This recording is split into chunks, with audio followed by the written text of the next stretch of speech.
بسم الله الرحمن الرحيم. إذا وقعت الواقعة ليس لوقعتها كاذبة خافضة رافعة إذا رجت الأرض رجا وبست الجبال بسا فكانت هباء منبثا وكنتم أزواجا ثلاثة فأصحاب الميمنة ما أصحاب الميمنة وأصحاب المشأمة ما أصحاب المشأمة والسابقون السابقون أولئك المقربون في جنات النعيم ثلة من الأولين وقليل من الآخرين على سرر موضونة متكئين عليها متقابلين يطوف عليهم ولدان مخلدون بأكواب وأباريق وكأس من معين لا يصدعون عنها ولا ينزفون وفاكهة مما يتخيرون ولحم طير مما يشتهون وحور عين كأمثال اللؤلؤ المكنون جزاء بما كانوا يعملون لا يسمعون فيها لغوا ولا تأثيما إلا قيلا سلاما سلاما وأصحاب اليمين ما أصحاب اليمين في سدر مخضود وطلح منضود وظل ممدود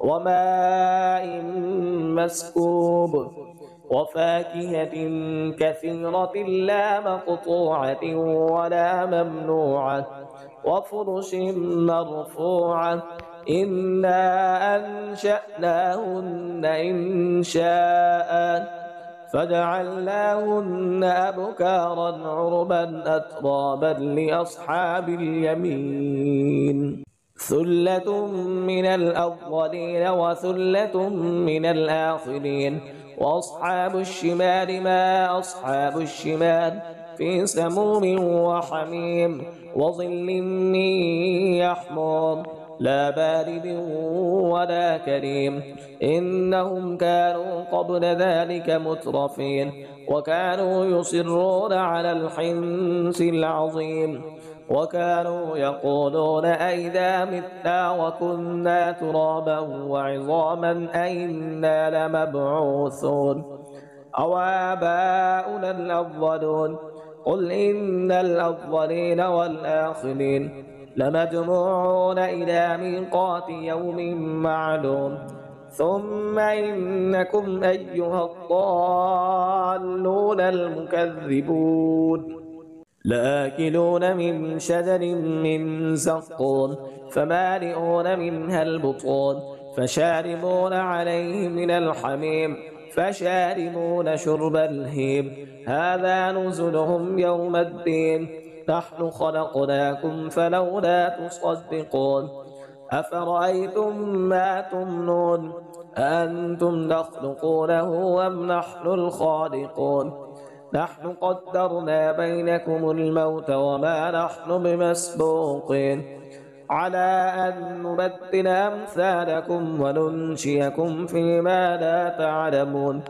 ولقد علمتم النشأة الأولى فلولا تذكرون أفرأيتم ما تحرصون أأنتم تزرعونه أم نحن الزارعون لو نشاء لجعلناه حطاما فظلتم تفكهون إنا لمغرمون بل نحن محرومون أفرأيتم الماء الذي تشربون أنتم أنزلتموه من المزن أم نحن المنزلون لو نشاء جعلناه أجاجا فلولا تشكرون أفرأيتم النار التي تورون أنتم أنشأتم شجرتها أم نحن المنشئون نحن جعلناها تذكرة ومتاعا للمقوين